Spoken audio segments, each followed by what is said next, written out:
स्वागत है। आज हम भारतीय न्याय संहिता 2023 के एक बहुत अहम हिस्से पर नजर डाल रहे हैं। ये सीधे तौर पर हमारी सबकी निजी सुरक्षा से जुड़ा है। गृह अतिचार मतलब किसी के घर में बिना इजाजत घुसना, और इससे जुड़े कुछ खास कानूनी पहलू भी देखेंगे। नमस्कार। हमारे पास भारतीय न्याय संहिता 2023 के कुछ जरूरी अंश हैं, खास तौर पर धारा 332, 333 और 334। तो आज का मकसद ये है कि इन कानूनी धाराओं को समझें कि ये असल में कहती क्या है और इनका हमारी रोजमर्रा की जिंदगी और सुरक्षा के लिए क्या मतलब है। बिल्कुल। हम ये समझने की कोशिश करेंगे कि कानून जो है वो किसी के निजी स्थान, खासकर घर में अनधिकृत प्रवेश को कैसे देखता है। और बात सिर्फ घुसने की नहीं है, उसके पीछे की मंशा क्या थी, क्या कोई तैयारी की गई थी। इन सब पहलुओं पर कानून की नज़र कैसे बदलती है, ये जानना बड़ा दिलचस्प होगा। हाँ, क्योंकि सिर्फ अतिचार शब्द सुनकर तो लगता है कि शायद ये एक सामान्य सा अपराध हो, लेकिन जैसा कि संहिता से पता चलता है, कानून इसे कई परतों में देखता है। तो चलिए इन परतों को खोलते हैं और धारा 332 से शुरू करते हैं। एक्सपर्ट, ये धारा किस बारे में है? जहां तक मैं समझ पा रही हूँ, धारा 332 तब लागू होती है जब कोई व्यक्ति किसी के घर में गलत तरीके से घुसता है और उसका इरादा वहां कोई और अपराध करने का होता है। क्या ये सही है? आपने बिल्कुल सही समझा। यहाँ जो सबसे अहम चीज है वो है मकसद या इरादा। मतलब आप किसी के घर में घुसे क्यों। कानून सजा तय करते वक्त इस इरादे को बहुत गंभीरता से लेता है। सजा कितनी होगी, यह सीधे तौर पर इस बात से जुड़ा है कि घुसने वाला व्यक्ति अंदर कौन सा अपराध करने की मंशा रखता था। तो मतलब सजा एक जैसी नहीं है सबके लिए। अगर कोई मान लीजिए मामूली शरारत के इरादे से घुसा है, बनाम कोई बहुत गंभीर अपराध करने के इरादे से, तो फर्क होगा। चलिए देखते हैं सबसे गंभीर स्थिति क्या हो सकती है। मान लीजिए कोई ऐसे अपराध के इरादे से घर में घुसता है जिसकी सजा मौत है। हाँ, ये स्थिति धारा 332 के तहत सबसे गंभीर मानी जाती है। बिल्कुल।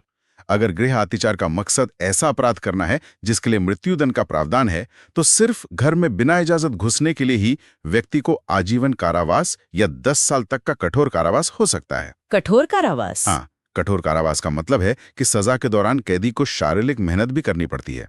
ये साधारण कारावास से अलग है और इसके साथ जुर्माना भी लगाया जा सकता है। तो ये दिखाता है कि कानून ऐसे इरादे को कितना खतरनाक मानता है। बाप रे, 10 साल तक की सजा, और वो भी सिर्फ घुसने के लिए, जबकि मुख्य अपराध तो शायद हुआ भी ना हो। हाँ, ये वाकई इरादे की गंभीरता को दिखाता है। अच्छा, और अगर इरादा ऐसे अपराध का हो जिसकी सजा आजीवन कारावास है, तब क्या? उस स्थिति में जहां इरादा आजीवन कारावास वाले अपराध का है, गृह अतिचार के लिए सजा 10 साल तक के किसी भी प्रकार के कारावास की है, वो चाहे साधारण हो या कठोर, और साथ में जुर्माना भी। यहाँ भी सजा काफी सख्त है क्योंकि मंशा एक बेहद गंभीर अपराध की है। ठीक है, ये तो हुई बहुत गंभीर अपराधों की बात, लेकिन शायद ज्यादातर मामलों में इरादा इतने बड़े अपराध का न होता हो। मान लीजिए कोई सामान्य अपराध करने के इरादे से घर में घुसता है, कोई ऐसा अपराध जिसकी सजा सिर्फ कुछ साल की कैद है। ऐसे मामलों में जहां इरादा किसी ऐसे अपराध का है जिसके लिए केवल कारावास का दंड है, मतलब मृत्युदंड या आजीवन कारावास नहीं, तो गृह अतिचार के लिए 2 साल तक का किसी भी प्रकार का कारावास और जुर्माना हो सकता है। 2 साल? लेकिन रुकिए, मैंने संहिता में एक खास बात नोट की थी। चोरी के इरादे के लिए शायद कुछ अलग है। धारा 332 में ही इसका जिक्र है शायद। हाँ, आप बिल्कुल सही जगह पर ध्यान दे रही हैं। बहुत अच्छा पॉइंट है ये। धारा 332 में एक महत्वपूर्ण परंतुक है जिसे प्रोवाइजो कहते हैं। ये कहता है कि अगर गृह अतिचार का इरादा विशेष रूप से चोरी करना है तो कारावास की अवधि 7 साल तक बढ़ाई जा सकती है। 7 साल? हाँ, 7 साल। ये एक बहुत बड़ा अंतर है। देखिए, सामान्य कारावास वाले अपराध के लिए अधिकतम सजा 2 साल थी, लेकिन सिर्फ चोरी के इरादे के लिए ये सीधे 7 साल तक जा सकती है। 7 साल? ये तो सामान्य इरादे वाली सजा से 3.5 गुना ज्यादा है। इसकी कोई खास वजह है कि कानून चोरी के इरादे से किए गए गृह अतिचार को इतनी ज्यादा गंभीरता से ले रहा है? क्या ये पहले के कानूनों से अलग है? ये एक दिलचस्प सवाल है। ये प्रावधान दिखाता है कि जो कानून बनाने वाले हैं वो चोरी के इरादे से होने वाले गृह अतिचार को एक खास और ज्यादा गंभीर खतरे के रूप में देखते हैं। शायद इसलिए क्योंकि घरों में चोरी होना सबसे आम अपराधों में से एक है जिसके लिए लोग अतिचार करते हैं। और ये सिर्फ संपत्ति का नुकसान नहीं है, ये सीधे तौर पर घर की सुरक्षा और व्यक्ति की जो निजी शांति है उसे भंग करता है। जब कोई आपके घर में चोरी के इरादा से घुसता है तो वो सिर्फ सामान नहीं चुरा रहा होता, वो आपकी सुरक्षा की भावना पर भी हमला करता है। तो ये 7 साल की सजा शायद इस मिले-जुले नुकसान को दर्शाती है। ये बात तो समझ आती है। घर की सुरक्षा की भावना तो शायद संपत्ति से भी ज्यादा कीमती होती है। तो धारा 332 ने हमें सिखाया कि इरादा कितना मायने रखता है। लेकिन कानून सिर्फ इरादे पर ही नहीं रुकता है ना? उन मामलों का क्या जहां कोई बाकायदा तैयारी करके आता है? यहीं पर शायद धारा 333 आती है। बिल्कुल सही। धारा 333 उन स्थितियों से निपटती है जहां व्यक्ति सिर्फ इरादा लेकर नहीं घुसता, बल्कि उसने उस इरादे को अंजाम देने के लिए कुछ तैयारी भी की होती है। ये तैयारी किस लिए? किसी को चोट पहुंचाने के लिए, किसी पर हमला करने के लिए, या किसी को गलत तरीके से रोकने के लिए, जैसे बंधक बनाने की तैयारी, या फिर किसी व्यक्ति के मन में इन सब बातों का डर पैदा करने के लिए। तो तैयारी का मतलब क्या हुआ यहाँ? क्या हथियार लेके जाना तैयारी मानी जाएगी, या दरवाजा तोड़ने का कोई औजार लाना? हाँ बिल्कुल, तैयारी का मतलब है कि व्यक्ति ने अपराध करने के लिए पहले से योजना बनाई है और कुछ ठोस कदम उठाए हैं। जैसे आपने कहा, हथियार लेकर जाना, या रस्सी या टेप लेकर जाना जिससे किसी को बांधा जा सके, या ऐसा कोई औजार लाना जिससे जबरदस्ती घुसा जा सके या हमला किया जा सके। ये सब तैयारी के संकेत हो सकते हैं। ये दिखाता है कि अपराध अचानक नहीं हुआ, बल्कि सोचा समझा है, प्लान किया हुआ है। इससे खतरे का स्तर बढ़ जाता है। और इस तरह की तैयारी के साथ किए गए गृह अतिचार की सजा क्या है? ऐसे मामलों में जहां ये तैयारी साबित होती है, 7 साल तक का किसी भी प्रकार का कारावास और जुर्माना हो सकता है। दिलचस्प। तो कानून चोरी के इरादे को और हमले वगैरह की तैयारी को मतलब एक ही स्तर की गंभीरता से देख रहा है, दोनों के लिए 7 साल तक की सजा। हाँ, आप कह सकते हैं। ये तैयारी वाला पहलू अपराध की गंभीरता को काफी बढ़ा देता है। तैयारी ये दर्शाती है कि व्यक्ति न केवल गलत इरादा रखता है, बल्कि वो उसे पूरा करने के लिए सक्रिय रूप से कदम उठा चुका है। इससे नुकसान की संभावना और बढ़ जाती है। ठीक है, तो हमने इरादे वाली बात समझी, धारा 332, और तैयारी वाली भी धारा 333। अब एक और धारा है हमारे पास, धारा 334। ये थोड़ी अलग सी लगती है। ये बंद पात्र को खोलने के बारे में है। पहले तो ये बंद पात्र क्या होता है? ये शब्द थोड़ा... हाँ, बंद पात्र या रिसेप्टिकल, ये एक कानूनी शब्द है। इसका सीधा सा मतलब है कोई भी ऐसी बंद जगह या वस्तु जिसमें संपत्ति रखी जाती है या रखी जा सकती है, जैसे कोई तिजोरी, संदूक, बक्सा, अलमारी, ड्रॉवर या कोई भी ताला लगा हुआ कंटेनर।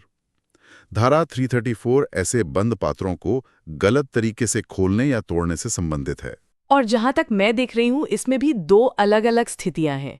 पहली स्थिति क्या है? हाँ, इसके 2 हिस्से हैं, आप कह सकती हैं।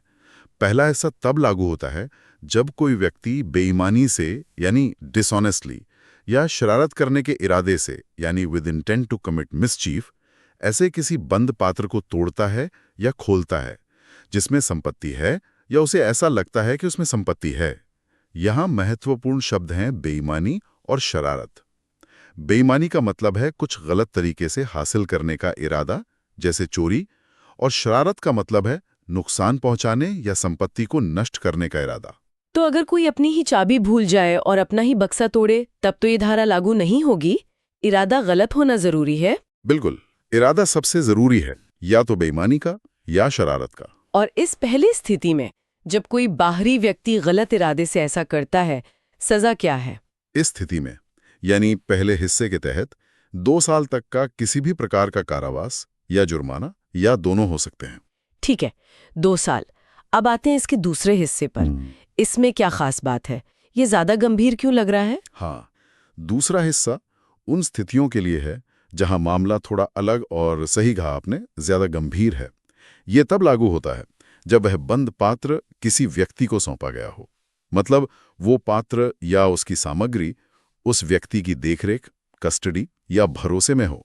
सोचिए कोई बैंक कर्मचारी जिसे तिजोरी की चाबी सौंपी गई है, या कोई नौकर जिसे मालिक ने अलमारी की जिम्मेदारी दी है, या कोई दोस्त जिसके पास आपने अपना कीमती सामान सुरक्षित रखने के लिए दिया है।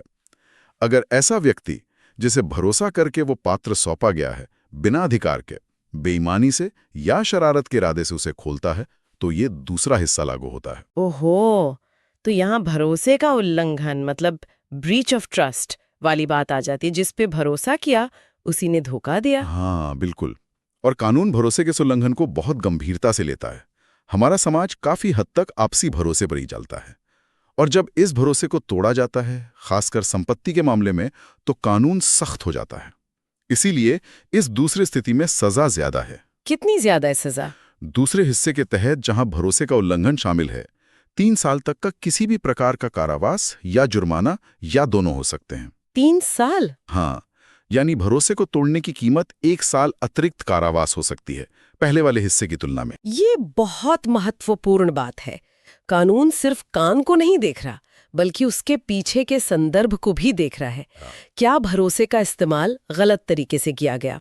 तो इन तीनों धाराओं 332, 333 और 334 को मिलाकर देखें तो भारतीय न्याय संहिता व्यक्तिगत स्थान और संपत्ति की सुरक्षा को लेकर काफी डिटेल्ड तस्वीर पेश करती है। ये सिर्फ घर में घुसने या बक्सा खोलने तक सीमित नहीं है। सही कहा आपने। ये दिखाता है कि कानून कितना बारीक है। वो बिना इजाजत घुसने को तो गलत मानता ही है, लेकिन सजा तय करते समय कई बातों पर गौर करता है। पहला, मंशा क्या थी? चोरी, हमला या कोई और गंभीर अपराध? दूसरा, अपराध की गंभीरता कितनी थी? क्या इरादा मृत्युदंड या आजीवन कारावास वाले अपराध का था? तीसरा, क्या कोई तैयारी की गई थी? क्या यह सोचा समझा कदम था? और चौथा, क्या भरोसे का उल्लंघन हुआ? क्या जिम्मेदारी का गलत इस्तेमाल हुआ? इन सभी फैक्टर्स के आधार पर सजा अलग अलग तय की गई है। और समाज के लिए इन प्रावधानों का क्या महत्व है? ये कानून क्यों जरूरी है? देखिए, ये धाराएं समाज में व्यवस्था और सुरक्षा बनाए रखने के लिए बहुत जरूरी हैं, मौलिक हैं।